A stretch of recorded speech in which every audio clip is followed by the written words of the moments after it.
Bienvenue dans Public SaaS Builders, le podcast qui partage en temps réel notre quotidien de 4 entrepreneurs qui ship des SaaS.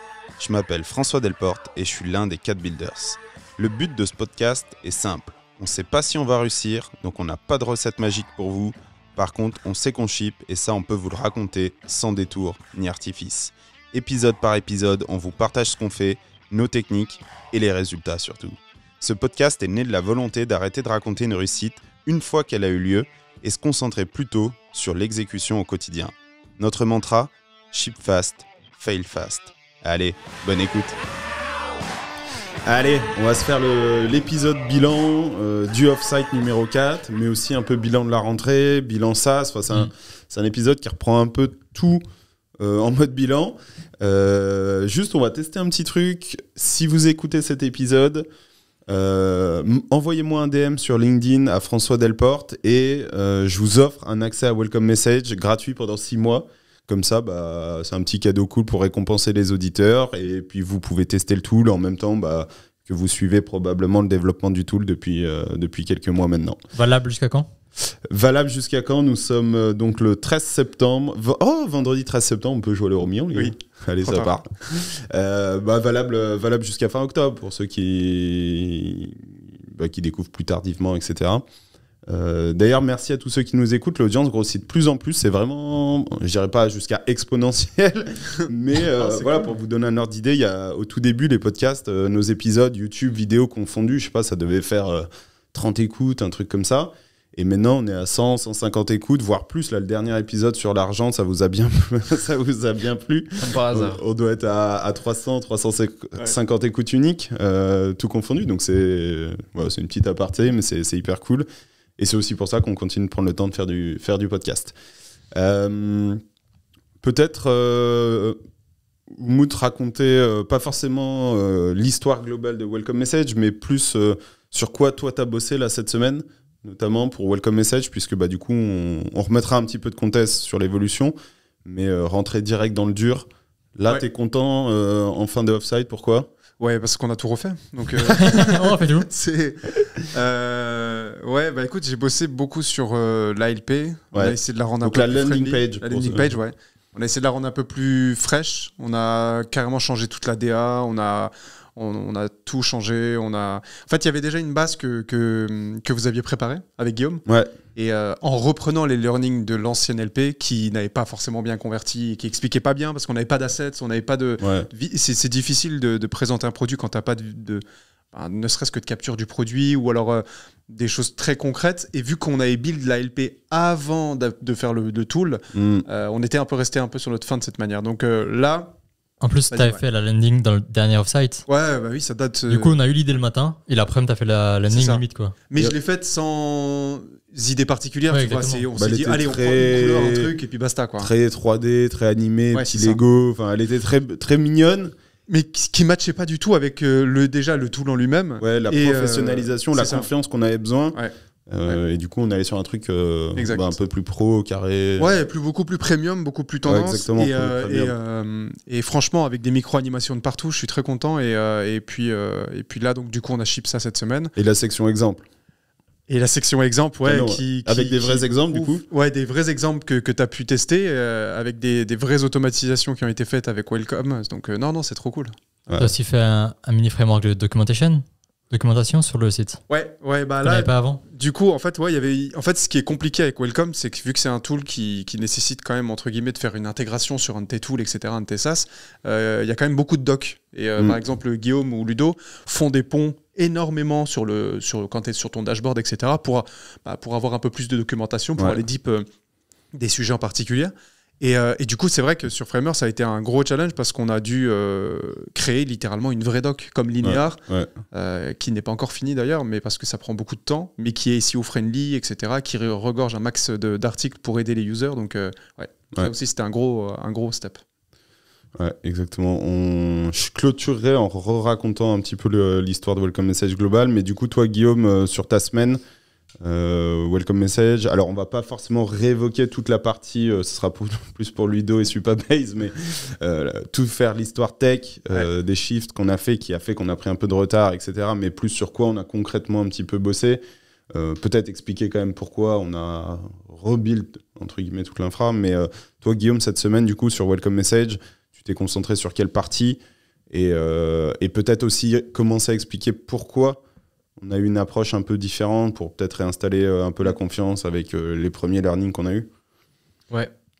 Ouais, en gros, de base, le produit qu'on avait sorti initialement. Ouais, donc à peu près autour du 10 juillet, je crois, mi-juillet, un truc comme ça. Ouais, c'est ça. Donc ça, c'était vraiment le lancement bêta de V1 du tool, V0, on va dire, pour voir s'il y avait un minimum de traction. On a eu des retours qui étaient super intéressants, et même nous, c'était des choses qu'on avait en tête. Ouais. Mais on a confirmé certaines hypothèses. Et donc là, mon objectif sur cette refonte V2, pour vraiment le lancement bêta qui aura lieu bientôt, c'était de renforcer la confiance du produit. Parce que forcément, sur un tool comme celui qu'on avait avant en V1, où tu dois connecter un LinkedIn, où c'est des informations assez sensibles, tu as besoin d'être rassuré et d'avoir confiance en tool sur lequel tu vas connecter ton compte, parce que c'est sensible, envoyer des messages outreach des gens. Tu m'étonnes. Tu as besoin d'être rassuré. Et donc, le flux qu'on avait initialement n'était pas forcément rassurant. Donc là, il y avait tout un challenge de réflexion sur comment on arrive à onboarder la personne pour qu'il puisse voir que le tool est quali, qu'il y ait quand même une certaine profondeur dans les fonctionnalités disponibles.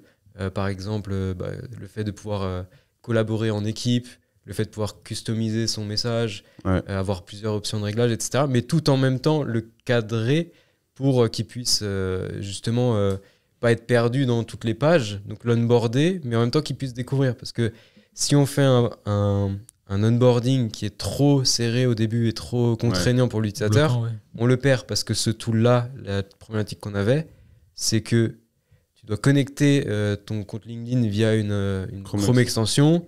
Il y a encore un pain assez haut par la suite où tu dois encore intégrer du code ou un Zapier ou un Make pour récupérer le trigger. Voilà, pour déclencher les événements. Donc, c'est assez long à setup. Donc, il y avait tout ce challenge-là pour faciliter l'onboarding d'un client. Moi, j'étais focus là-dessus. Et aussi, s'assurer que tout se regroupe. Parce que du coup, il y a d'autres angles sur l'éducation finalement de l'utilisateur, qu'il ait des ressources de documentation. En fait, il faut l'accompagner au maximum. Quoi. Donc, on a bossé vraiment là-dessus. C'est pas encore parfait, mais là, on arrive sur un flux finalement qu'on affine au fur et à mesure, et on va avoir une V1 qui est quand même beaucoup plus rassurante et pro par rapport à la V1. Donc, assez content là de la semaine, et on déroule là-dessus. Quoi. Et ton feeling là sur la suite là, parce que hier on s'est couché à 2h du mat à refaire le monde en se disant putain les gars, si allez juste un peu ça fait comme ça, tac, je tire le Excel, c'est bon. Ouais. Là c'est l'avenir qui nous dira, on sera fixé sûrement assez rapidement, mais c'est vrai que en voyant le tool, il a un vrai potentiel, parce qu'on a aussi fait un pivot, peut-être t'en reparleras aussi, François. Je raconterai un peu à nouveau l'histoire globale. Mais donc je pense que dans l'état, il y aura forcément des choses à adapter, mais ça, on va pouvoir l'adapter et l'améliorer avec la data et pas au feeling. Donc, on part sur ce qu'on a réfléchi aujourd'hui, on est assez satisfait. Et si on a un minimum de traction, comme on a eu un peu sur SteelSync, là, derrière, ça nous ouvre un marché illimité, entre guillemets, des use cases infinis. Nous, on pourra ajouter des intégrations, améliorer le tool, ajouter certaines features sans partir trop loin. Et donc, en fait, peut-être que la rat race, c'est bye-bye, quoi. On a bien progressé déjà en mettant tout en service Stripe. Donc on n'est plus trop en rat race projet, mais effectivement, on vend toujours encore beaucoup de notre temps, quoi. Ok, trop bien. Ludo, toi de ton côté, si tu racontes un petit peu, là tu vois, tu vas rentrer de off-site, si tu racontes du coup à ta femme un peu sur quoi tu as bossé là sur la partie du coup plutôt essentiellement back avec Clément, cette semaine de où t'es parti et où est-ce que t'es arrivé finalement. Là on est vendredi midi, encore 2-3 fixes, mais racontez un peu de A à B. Ouais, déjà, du coup, on avait la V1 en ligne, l'ancienne app. Qui tournait. Qui tourne, qu'on a changé juste hier d'ailleurs, qu'on a mis la nouvelle version en production. Mais on avait l'ancienne app. Avec Clément et Guillaume, on avait commencé à mettre en place, du coup, pour ceux qui ont suivi le podcast tech, le monorepo pour ce nouveau projet. Parce qu'en fait, ça intègre plein de choses qui sont super utiles, comme la gestion des teams, toute la gestion de l'authentification, la gestion des invitations. C'est des choses qu'on avait fait à la main sur la V1. Que là, notre nouveau monorepo Boilerplate, c'est déjà tout fait. Et ça va aussi nous aider dans les prochains SaaS qu'on voudrait faire. Et du coup, c'était surtout mettre en place tout ça et la mise en production de ce nouveau monorepo. Du coup, c'était la gestion des environnements de staging, de production. Après, il fallait connecter le Google Sign-in, Apple Sign-in, toute l'histoire des mails, le basique. L'histoire des mails, quoi. Ça t'a plu, ça? Oui, j'adore. J'adore. De toute façon, il y a toujours des problèmes. Ouais, tu te dis, ouais, je vais mettre en prod, ça va, tu passes quelques heures. Ouais. Et en fait, t'as ça qui change. C'est aussi la première fois qu'on déploie en production le nouveau monorepo. Du coup, forcément, ça avait des petites spécificités en plus. Mais moi, c'était surtout la partie mise en prod de la nouvelle version. Et s'assurer que niveau tech, tout roule. Parce que du coup, finalement, on a commencé... du coup, on est tous arrivés à peu près lundi à midi, lundi après-midi, lundi soir. On est vendredi midi, donc il y a eu quoi, 3 jours et demi de boulot. Vous étiez 2, donc 7 jours hommes, même pas 6 parce qu'il y a les podcasts, il y a un resto et tout. Donc en 6 jours hommes, vous êtes finalement passé d'un bac old school, comme on a l'habitude entre guillemets, à refacto tout pour avec le monorepo. Ouais. Donc tout, j'imagine que vous avez pu garder des trucs, mais... Ce qui est bien, c'est que du coup, dans le nouveau monorepo, il y a... Tout ce qui est autour, c'est déjà dedans. Ouais. Du coup, on n'a pas eu à coder ça. On s'occupe juste de la partie business. Okay. La partie de business de Welcome Message, c'était la partie bot pour envoyer le message. C'était la partie gérer les contacts, les campagnes. Ouais. Et du coup, on a juste repris ça. Mais le reste, c'est déjà fait. Et c'est là où on gagne du temps. On a parlé dans le podcast tech. C'est que tu n'as plus l'authentification à faire à chaque fois. Tu n'as plus l'invitation, la gestion des teams et tout ça. C'est fait de base. Du coup, on se concentre juste sur le business. Et là, c'est vrai que ça allait, on l'avait déjà fait une fois, on pouvait le refaire une deuxième fois. Et là, tu dirais qu'il nous reste quoi pour vraiment, alors pas partir sur les V2, V3, mais là, dans les 7 prochains jours, pour qu'il soit vraiment stable? Stabiliser la plateforme. Ouais. Là, on a fait justement une démo hier soir, avant les longues conversations. On a vu pas mal de petits détails, petits bugs. Du coup, c'est surtout stabiliser le flux. Ouais. Mais en vrai, il n'y a pas de feature en plus. Ça, c'est super. Je pense qu'on a la base. On n'a pas besoin de faire de feature maintenant, ça va surtout être stabilisé et après voir où ça nous emmène. C'est vrai qu'il n'y a rien qui a été rajouté en fait. On a même enlevé la segmentation, la feature segmentation. Si, on a juste ajouté les multisenders. Ouais, multisenders, ouais. Ouais, ça c'est ouf. Enfin, c'est trop bien ça. C'est game changer, ouais. Mais c'est vrai que par rapport à d'autres off-site où en fait tu te dis putain, il y a ça à mettre, comme SealSync, tu sais, je me rappelle, mais c'était vas-y, on inclut une roadmap, on inclut. Je sais pas, la création de projets, des trucs comme ça, mais tu te mets une balle quoi. Alors que là, en vrai, c'est juste. Parce que le tool, en vrai, il est tellement simple. Quand tu prends du recul... Moi, j'ai eu beaucoup de mal à le comprendre au début. Le concept est simple. Le concept est simple, mais la mise en pratique, elle est beaucoup plus compliquée. Et je me rappellerai toujours, quand on avait fait le premier test, quand j'avais expliqué à un moment, c'était lunaire. Je me dis, mais... J'ai rien compris, les gars. J'ai rien compris. En fait, je prends du recul en mode mec lambda qui veut utiliser le tool. Par exemple, moi, pour le design, j'ai envie d'envoyer un message automatique. C'est ça, mon use case. C'est quand il y a quelqu'un qui prend un abonnement sur Stripe, je suis peut-être pas au courant des fois. Donc je me dis, j'ai juste envie que que le bot envoie automatiquement un message en MP à ce mec sur LinkedIn pour lui dire l'abonnement. Hello, mec, trop bien et tout, tu vas avoir ton board, etc. Ouais.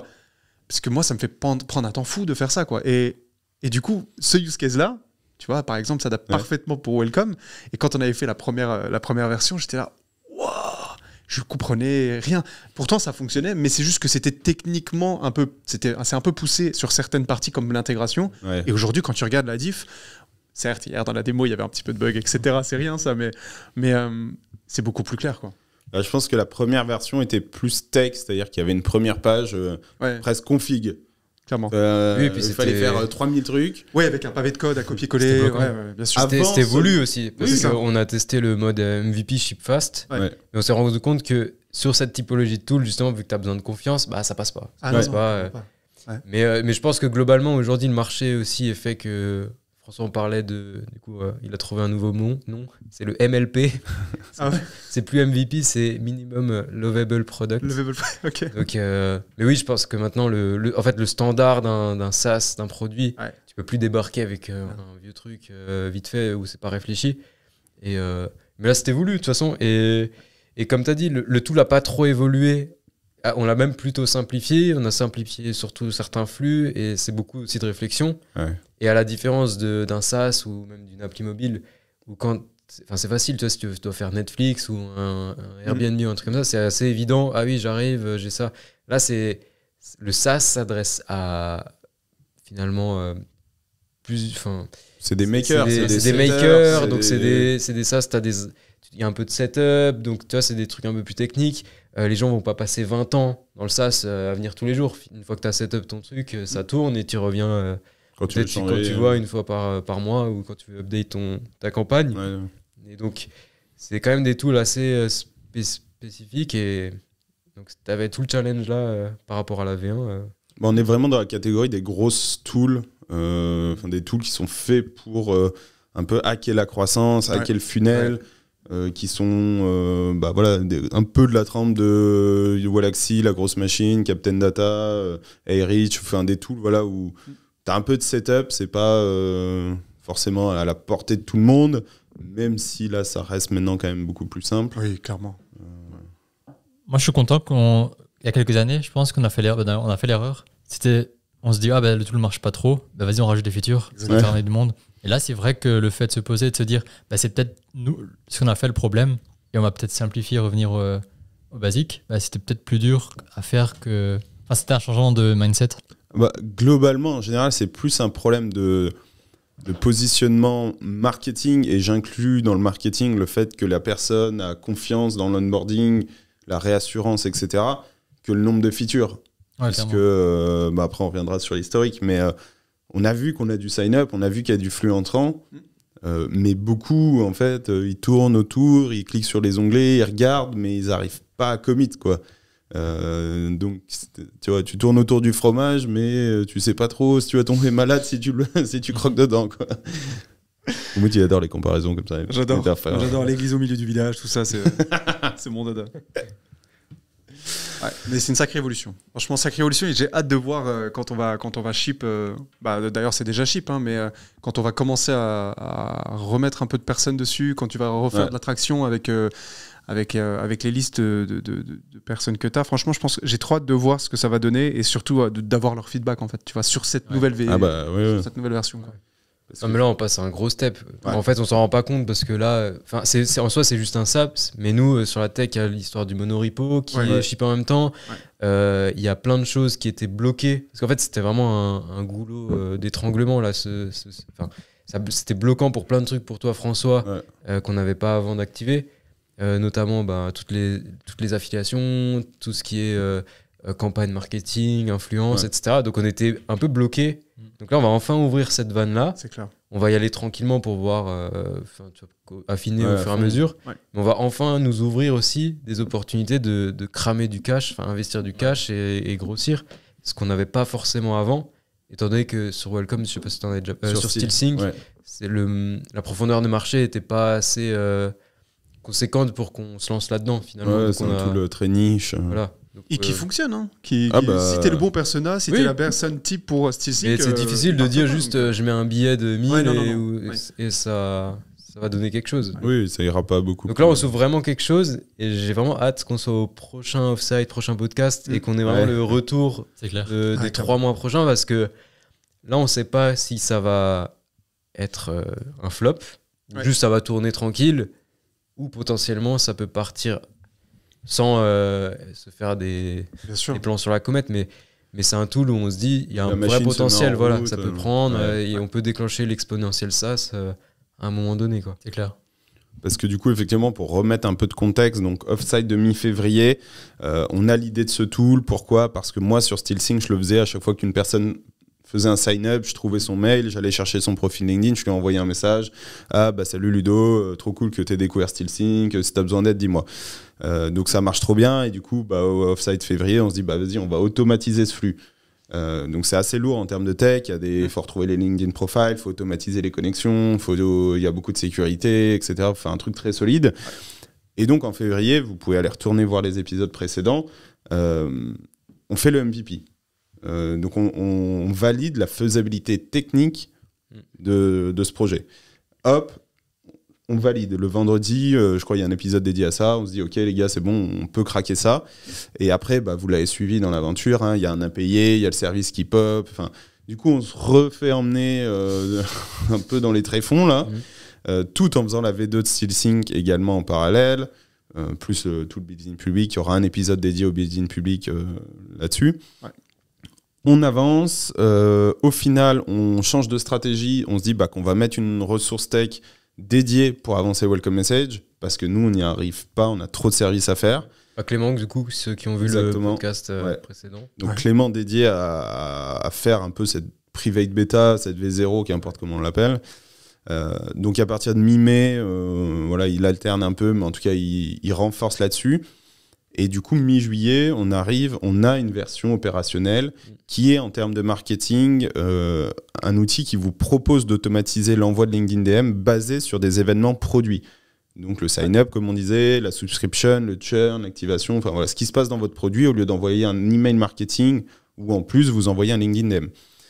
Par contre, effectivement, en termes de positionnement, du coup, on est plus proche d'un CRM potentiellement de relations clients. Et également, on l'a mis en mode tech un peu hardcore. T'arrives, ton onboarding, c'est une config. Oui, tu t'adresses vraiment à des gens qui ont des SaaS, des produits tech en fait. Ouais, qui savent aller dans le code, puisque c'est un code snippet à mettre, machin truc. Là, on lance gentiment. Je pense, en tout, dans l'été, on fait une centaine de sign-up. Et malheureusement, pas de MRR. Et une dizaine vraiment qui arrivent à set up des campagnes et rouler le truc. Donc, d'un côté, c'est génial parce qu'on n'a pas mis beaucoup d'efforts. On a une centaine de sign-up. On a des gens qui viennent régulièrement plutôt bouche à oreille et par les posts et le SEO. Et en fait, quand on voit les screen recording, ils voient la page de config et en fait, ils se baladent à droite à gauche. En gros, je veux esquiver ce truc chiant et je vais essayer de mieux comprendre dans quoi je m'engage avant de faire ces configs. Et du coup, c'est ce qui nous conforte. C'est-à-dire qu'on se dit qu'il y a un intérêt assez fort. Mais pour l'instant, on n'a pas craqué l'activation. Et donc, du coup, on a passé un peu le mois d'août à réfléchir. Donc voilà, on vous partage ça en toute transparence. Et on se dit, mais attends, mais en fait, le tool, il peut être beaucoup plus puissant que ça. Ouais. C'est-à-dire, aujourd'hui, il y a toute une génération de tools qui envoient des LinkedIn DM basés sur des listes. Vous les connaissez. Wallaxy, Phantom Buster, La Grosse Machine et Rich. C'est-à-dire, vous faites un extract de LinkedIn ou un CSV, vous envoyez ça, puis ça va envoyer des DM à ces personnes pour leur proposer des services, donc vraiment de l'acquisition. Et en fait, on voit émerger maintenant un peu ce qu'on appelle de l'intent ou des triggers, c'est-à-dire de ne contacter des personnes ou échanger avec elles que parce qu'on a capté un signal faible. Et en fait, nous, c'est ce qu'on faisait, mais dans le produit, et on s'est rendu compte, mais en fait, nous, c'est un module qui envoie des LinkedIn DM, donc on peut plugger n'importe quel trigger. Bien sûr. Par exemple, vous avez quelqu'un qui a pris un rendez-vous avec vous sur Calendly Cal, vous le branchez avec Zapier Welcome Message et vous envoyez automatiquement un DM. Salut Guillaume, merci d'avoir pris le rendez-vous, on se voit le 13, trop cool. Ouais, là, tu augmentes ton show-up rate. Donc, c'est génial. Pour les webinars, c'est pareil. J'ai vu que tu t'es inscrit à un webinar. Si tu as des questions en amont, tu me dis. Donc, tu augmentes ton potentiel taux de conversion. Enfin, en fait, n'importe quelle chose sur laquelle vous captez un email, finalement, parce qu'il nous faut quand même un email pour un nom, prénom. Nom, prénom, email. Derrière, vous pouvez set up une campagne de LinkedIn DM. Donc là, ça nous a mindfuck le cerveau. On s'est dit, putain, mais en fait... on peut être partout, quoi. On peut être partout. On est le Mailchimp du LinkedIn DM, quoi. Ouais, c'est ça. Et c'est ça le plus gros défi. C'est aussi de faire réussir à comprendre à toute personne qui arrive sur la LP ou qui trouve le produit, qui peut utiliser le tool comme un bac à sable, en fait, je pense. Tu vois, c'est vraiment... Après, on s'est vite rendu compte qu'au début, on voulait être niché sur le... Mais ce qui est, dans beaucoup de cas, une bonne idée. Oui, bien sûr. Mais là, on s'est rendu compte que finalement, même dans les sign-up qu'on a eus, les use cases n'étaient pas forcément SaaS Founder. Ça veut dire que il y en a, ils disaient mais moi je veux juste quand mon équipe sales elle a un prospect que ça lui envoie un DM sur LinkedIn et que ce soit le compte LinkedIn de ce membre de l'équipe qui lui envoie. Et donc en fait c'est là où ça nous a dit mais en fait c'est même le besoin comme nous on le market SaaS machin, c'est pas le principal finalement. Ou en tout cas c'est pas l'unique ou autre. Voilà. Et tu fais bien de le souligner. On a eu des calls avec des gens qui étaient intéressés, parfois juste en démo, parfois en post-sign-up et tout. Et effectivement, ils avaient tous des use cases. Calendly, c'est pas nous qui l'avons imaginé, c'est quelqu'un qui nous a dit moi, ça m'intéresserait de plug mon Calendly. On a une personne qui pèse très lourd sur LinkedIn qui nous a dit mais moi, en newsletter, je trouverais ça canon. Le mec s'inscrit à ma newsletter et je vais le voir en DM LinkedIn. Tiens, merci et tout, tu me diras ce que tu penses de la newsletter. Ça, on peut du coup. Alors, à part Substack qui n'a pas d'ouverture, mais si vous êtes sur Beehive, Beehive, Zapier, Welcome Message, paf, Automation. Quand vous avez un sign-up newsletter, remerciement, LinkedIn DM, trop puissant. Donc là, ça nous a... Waouh, ok, il faut tout changer. Donc l'onboarding, c'est plus le même. La target, c'est plus global. Clairement. Profondeur de marché infinie. Parce que, effectivement, par exemple, sur SteelSync, si on va très concrètement, on est quelque chose qui est intégré avec Linear. On surbooste les Linear. Mais Linear, c'est 8-10 000 clients dans le monde. On résout pas tout. On résout un pain très particulier. Exactement. Pour ceux qui sont plutôt en agence ou des gros stakeholders, enfin qui ont plein de stakeholders. Ouais. Donc ça va être peut-être, je sais pas, 5%, 10% max. À $20 par mois, ça veut dire que c'est un tool qui peut faire 10K de MRR, peut-être. Si on pécho tous ceux qui sont intéressés. Donc c'est un tool qui est très limité. Après, ce qui est chouette, c'est qu'aujourd'hui, on a en moyenne un sign-up par jour avec un taux de conversion qui est plutôt cool. Je crois qu'on est autour de 20% en moyenne. En août, on a fait de la merde. On reviendra là-dessus.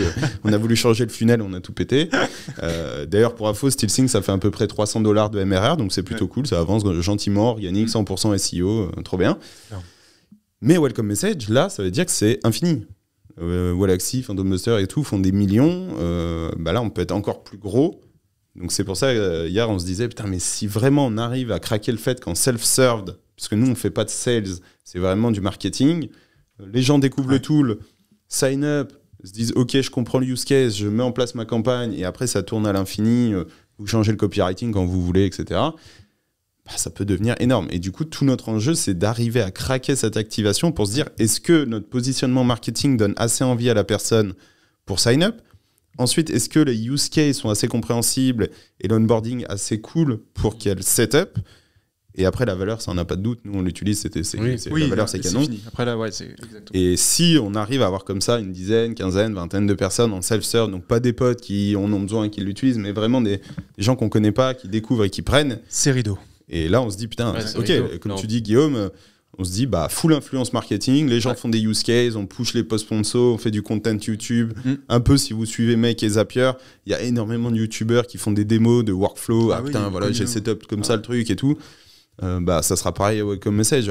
J'ai relié mon truc de machin bidule. J'envoie un LinkedIn DM à chaque fois que quelqu'un me dit bonjour à la boulangerie, trop bien. C'est trop violent. Et puis je pense qu'en fait, le tool a l'air plus simple comme ça plus simple qu'un Phantom Buster, Wallaxy, etc. Mais cette mode du coup de intent-based, etc., tu te positionnes vraiment aussi comme un vendeur de pelle. En fait, c'est que Stripe sur Internet processe des paiements. C'est vraiment un truc simple, entre guillemets, mais ils font que ça. Nous, c'est juste, on processe les LinkedIn. Exactement. Et moi, il y a un truc que j'adore, c'est que, en fait, le problème, entre guillemets, du list-based, c'est que tu fais du volume. Et aujourd'hui, je suis intimement convaincu que faire du volume n'est plus spécialement la bonne approche parce que tout le monde bombarde.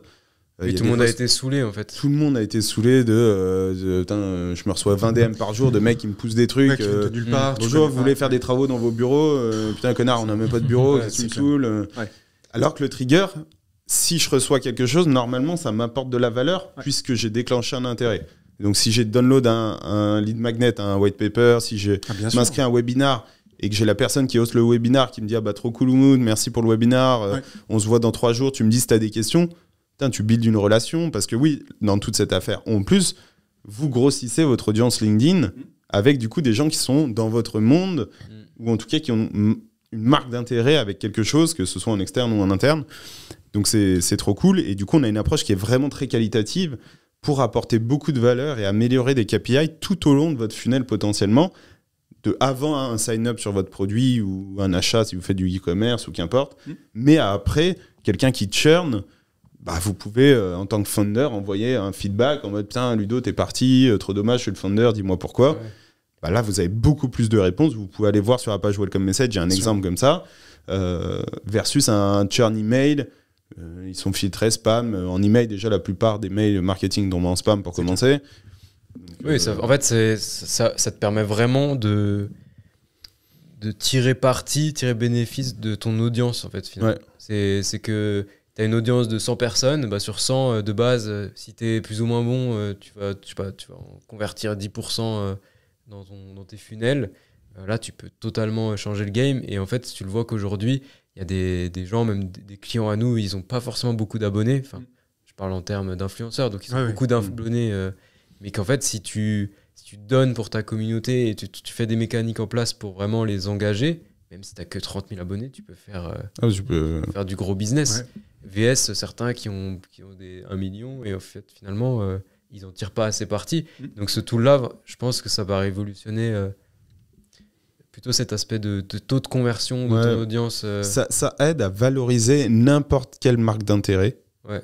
Pour, au lieu, je sais pas, à la fin, faire $1 pour 100 marques d'intérêt, vous ferez peut-être $5 pour 100 marques d'intérêt. Parce que, en fait, le mec a été un peu sympa avec vous, du coup, vous dites, ah cool, du coup, vous êtes plus attentif, du coup, après le webinar, vous êtes plus sensible parce que vous avez été plus attentif, parce que le mec vous a envoyé un DM avant pour être sympa, et du coup, ça fait effet boule de neige. Donc, c'est vrai que, moi, je sais pas, tu t'inscris à une énorme newsletter d'un mec hyper célèbre, et après, il vient te dire, ah, trop cool, merci sur LinkedIn. Putain, mais... C'est clair. C'est trop stylé. Alors, après, évidemment, ça...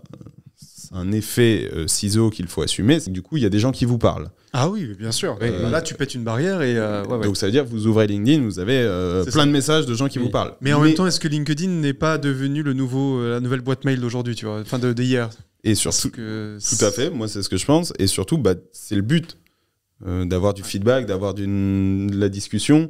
Si c'est juste pour push en one way et ta gueule, prends mon truc ou casse-toi, je pense que cette époque est révolue et que c'est bien d'avoir une boîte mail à craquer. Après, ça aura des limites. C'est sûr que vous êtes Taylor Swift, ça va être compliqué pour chaque achat d'un CD de dire « Ah, merci beaucoup. T'en as pensé quoi, là ?» Ouais. Donc voilà, on va pas forcément en parler beaucoup plus. On est transparent sur le sujet. On va voir ce qui va se passer. Quoi. Exactement. Ouais, là, vous embarquez avec nous. C'est ça. Et limite dans les commentaires, vous pouvez dire peut-être les use cases que vous imaginez pour un LinkedIn. Ça nous donnera des idées peut-être d'intégration ajoutée. Si vous avez un Shopify, un truc, un machin, une boutique, vous avez envie de... Franchement, il y a tout et n'importe quoi qui est imaginable. Ouais. En fait, vous prenez n'importe quel SaaS, n'importe quel outil de votre métier avec lequel vous bossez, Zapier ou Make et Welcome Message, puis voilà, vous créez des ponts et ça part. Ce qu'on n'a peut-être pas dit aussi, peut-être que tu as dû en parler mais rapidement, mais j'aurais pas été attentif. C'est possible, peut-être que j'ai une fuite à un moment. Une fuite? C'est une fuite de... je me suis enfui. Mais ce que je voulais dire, c'est que pour les teams, ah oui, pour moi, les teams, c'est violent. Oui, c'est violent. On n'en a pas trop parlé, mais hier, quand vous avez fait le test, tu m'as dit, mais attends, en fait, tu peux avoir une autre personne de ta team qui utilise ton account ou qui alors avec ton accord, parce que tu l'as connecté, tu as été invité à connecter. Oui, exactement. Non, mais c'est ça. C'est pour ça que je parle de team. C'est qu'admettons quelqu'un a une boutique qui vend, je sais pas, du parfum ou quoi que ce soit. Il est avec 2-3 personnes. J'ai un use case sympa. Vas-y, fais-le. C'est imagine, tu vends des formations. Tu es un coach, tu vends des formations en ligne. T'as ta team avec en général, t'as un setter, t'as un closer, et après il y a toi, donc, ce qui est plutôt cool. Mais dans ton CRM, tu le connectes, t'as tes prospects. Au début, le setter, il va essayer de booker un call. Donc tu vas pouvoir connecter pour une campagne, justement, pour choper le gars, lui envoyer un premier message avec ton setter. Ensuite, quand t'as le call qui est book, dans le CRM, la carte bouge. Voilà, la carte bouge automatiquement. T'as le setter, le closer avec qui il va faire le call avec le gars. Il va envoyer le message genre ah ouais salut machin, on a rendez-vous tel ou tel jour ensemble. Du coup. Oui, en automatique.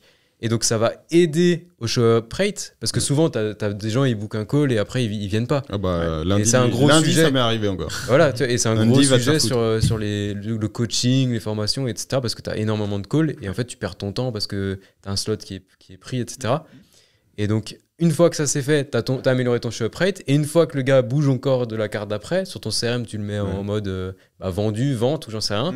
Après, tu as le compte du coach principal, donc l'influenceur ou je ne sais pas, qui va envoyer un message « Ah salut Jean-Denis, merci d'avoir pris ma formation.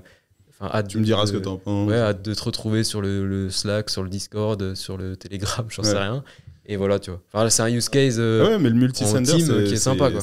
En fait, tu peux accompagner du coup avec la bonne personne ta personne qui a une marque d'intérêt tout au long de ce qu'on appelle la user journey.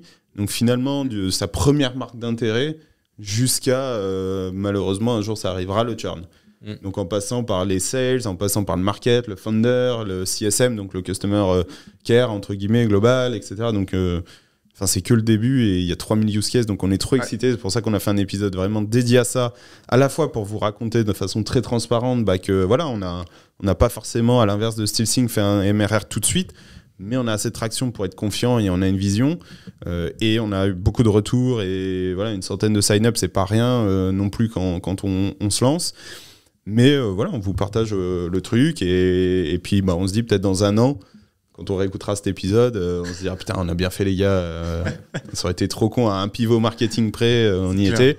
Ou à l'inverse, on se dira putain, les cons. Quel enfer ce produit. Ils avaient pas vu qu'il y avait un poteau sur leur tête. C'est ça. Mais bon, on verra bien. Faut bien prendre des risques. Bon, allez, à suivre. Ludo, Super Base, non? On en parle pas. Non, on parlera.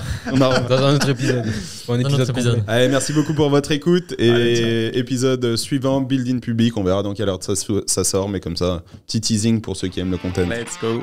Tchuss. Ciao. Merci d'avoir écouté cet épisode de Public SaaS Builders. Vous avez aimé? Donnez-nous de la force en 1 minute. Abonnez-vous à Public SaaS Builders sur votre plateforme préférée pour ne rater aucun épisode. Ça prend genre 2 secondes. Envoyez cet épisode à 2 de vos contacts qui sont intéressés par le SaaS et qui veulent entreprendre. Enfin, mettez-nous 5 étoiles, minimum, sur les plateformes Apple Podcast et Spotify, 30 secondes. Sachez que vous pouvez également nous retrouver en vidéo sur notre chaîne YouTube. Tous les podcasts sont aussi dispo en vidéo. Et vous retrouverez en bonus des vidéos exclusives sur le design et le growth en facecam par Oumout et moi-même en mode Build in Public. Vous pouvez nous retrouver aussi sur Twitter ou LinkedIn. Il y a assez de call to action là ou pas? Non, j'en rajoute. Allez, en gros, merci de votre soutien et à très vite pour un nouvel épisode.